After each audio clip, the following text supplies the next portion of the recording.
Hai para penonton, bertemu lagi saya dalam Bree Stories. Dan cerita kali ini saya buat lain dari yang lain, bukan seperti video biasa. Saya menceritakan secara spontan apa yang ada dalam mata pikiran saya. Cerita saja. Kadang-kadang saya buat video harian, tapi video kali ini saya buat research, saya buat beberapa kajian supaya saya boleh buat video nih. Sebab itulah video di first time dalam sepanjang saya buat video, first time saya buat video macam ini. Stay tune, jangan kemana-mana. I'll be right back. BRB.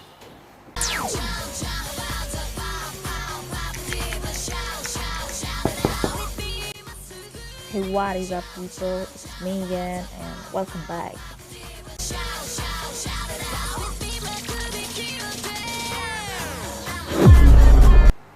Hai, terima kasih kerana menunggu. Macam yang aku cakap tadi, BRB.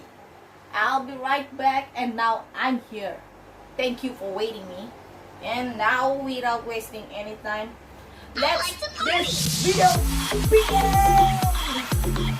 Oke, ini Pulau Hashima. Pulau Hashima ini dikenali sebagai Gunkanjima ataupun lebih dikenali sebagai Pulau Kapal Perang ataupun Pulau Hantu.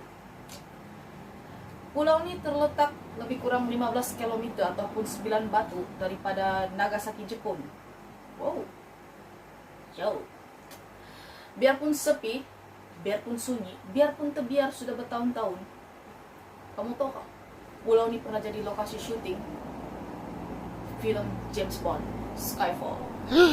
Question 1.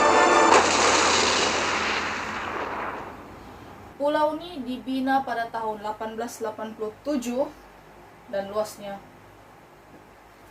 16 hektar. Macam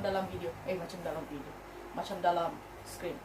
Untuk pengetahuan kamu juga, pulau ini sebenarnya tertarik ataupun tarikan disebabkan dikaya dengan lombong arang batu, sampai satu syarikat besar Mitsubishi membangunkan pulau ini sebab lama sudah terbiar.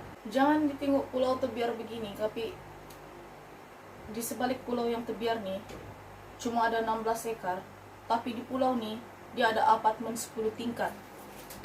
Selain itu ada sekolah, ada restoran, ada kolam renang, dan macam yang dalam video nih. Tapi ini bukan gambar sebenar, ini cuma gambar rujukan. Apartemen 10 tingkat tuh dorang gunakan untuk menampung pekerja dorang yang ramai, sangat ramai. Sebab pula Pulau Hashima ni dia cuma ada 16 hektar, tapi dia ada banyak facility seperti yang sebutkan tadi. Bayangkan sejak pada tahun 1959 pulau ni diduduki oleh 5.259 orang. Kau bayangkan, pulau 16 ekar, 5.259 orang. Di situ ndak itu berhimpit-himpit. Sampailah pulau ini jadi tempat, satu-satunya tempat mempunyai kedudukan yang kepadatan penduduknya itu padat. Tapi itu cuma pengenalan pulau. Aku belum lagi ceritakan kisah tragis, kisah kejam, kisah misteri yang berlaku di pulau ini. Pulau ini kalau kamu mau tahu kan, gelombang arang batunya itu banyak, paling banyak di Jepun. Sebab itulah negara ini dibangunkan oleh minta maaf kesilapan saya. Pulau ini dibangunkan oleh syarikat Mitsubishi ini. Dorang ambil banyak pekerja untuk bekerja di pulau ini supaya dorang boleh korek arang batu itu. Tapi pekerja yang diambil oleh syarikat ni, kamu tahu pekerja ni dari mana? Orang-orang ni dari mana? Pekerja ni orang awam Korea dan banduan perang China, perang dunia kedua, banduan yang ditawan oleh perang dunia kedua. Dorang dipaksa masuk ke pulau tu secara paksa untuk kerja di lombong arang batu. Bayangkanlah orang awam Korea yang nggak tahu apa-apa, tiba-tiba naik ferry, dipaksa masuk, terus pergi satu pulau nih yang dipanggil Pulau Hashima nih lah, terus dipaksa kerja. Kalau kamu tahu orang nih dibuat, wah, truk binatang, anjing truk dipukul terus lagi orang ini dibuat. Tidur tidak cukup, makan tidak cukup, gaji tidak cukup. Bayangkanlah, dorang kan kerja di sana, tapi kan gaji, dorang dapat gaji nih, gaji yang dorang dapat untuk makan akan dipotong. Untuk dorang punya tempat tinggal yang sewa tuh akan dipotong. Sekiranya gaji 1 bulan nih tidak cukup untuk cover dorang punya hutang-hutang yang kelebihan dorang dapat, gaji bulan depan dipotong. Nah, kau bayangkanlah dorang kerja di sana bukannya untuk gaji, bukannya untuk apa, tapi dipaksa. Sampailah banyak orang terpaksa mati, kurang makan, kurang segala-galanya kurang. Orang yang dilibatkan ini bukan sedikit, 1.300 orang lebih kurang mati dalam keadaan kemalangan lah, cedera parah lah. Bayangkanlah orang terlanggar. Kalau orang batu nih, dia ada gerobak-gerobak tuh kan di landasan. Kalau terlanggar banget, sekiranya terkena kaki dorang tuh, itu pun kadang-kadang boleh mati lah, banyak darah keluar kan. Kalau tidak mati, tidak aku tahu. Langsung tidak ditanggung, dorang punya majikan kan, langsung tidak tanggung, langsung tidak, dorang kasih kasyat teringat dorang anggap perkara itu tidak pernah berlaku. Tapi pekerja-pekerja ini hilang dorang punya siksa pun sebab pulau ini sudah ditutup. Kenapa pulau ini ditutup? Lombong Arang Batu di dalam itu sudah habis. Jadi Mitsubishi pun pergi cut, dia tutup pulau ini dan tidak mau bangunkan lagi, so tiada income sudah, tiada hasil sudah. Jadi dia tutup, tidak mau pakai. Biar macam mana pun pulau ini ditutup, pulau ini pun pernah jadi tarikan pelancong. Kamu tahu tak tarikan? So dia satu-satunya pulau yang sunyi tengah lautan, dan menariklah untuk buat apa-apa lah. Kalau macam YouTuber, dia akan buat syuting, dia akan buat vlogging ke filming ke di situ. Macam James Bond tadi itu pun dia orang ada buat syuting di situ. Jadi pulau ini memang sesuai, dia memang sesuai untuk jadi tempat-tempat macam itu. Bayangkanlah, dia ditutup pun dari tahun 1974 sampai tahun 2009, berapa puluh tahun dia ditutup. Dia dibuka semula pun pada tahun 5 Julai 2015 untuk tarikan pelancong semula, diluluskan oleh UNESCO World Heritage.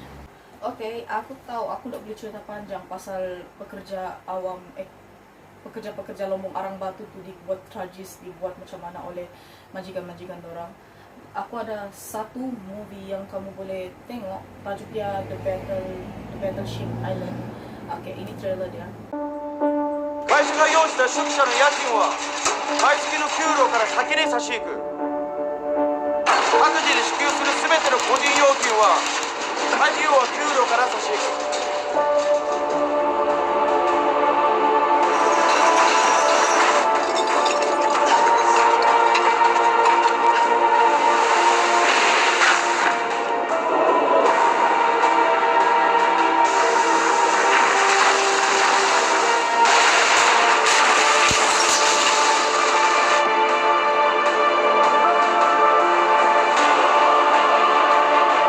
この出来事を記憶する朝鮮人たちを一人たりとも残してはいけないということです。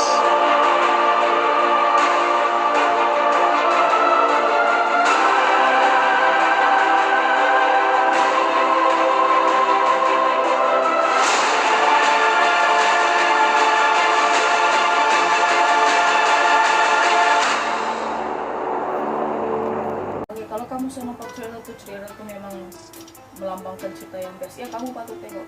Aku sudah tengok cerita itu memang best, dan di situ kamu boleh nampak kekejaman yang dilakukan oleh orang punya majikan pekerja, dan kamu harus dalam juga itu.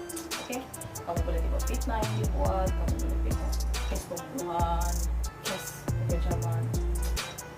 Itulah aku boleh kasih cadangan movie yang kamu boleh tengok.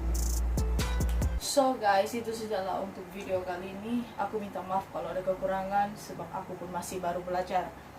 Dan kalau kamu berminat untuk aku ceritakan cerita tentang apa-apa sajalah, kamu boleh komen di ruangan komen. Dan bagi orang yang baru tengok video ini, kamu boleh subscribe channel ini, turn on notification supaya kamu tidak ketinggalan topik-topik yang aku cerita selepas ini.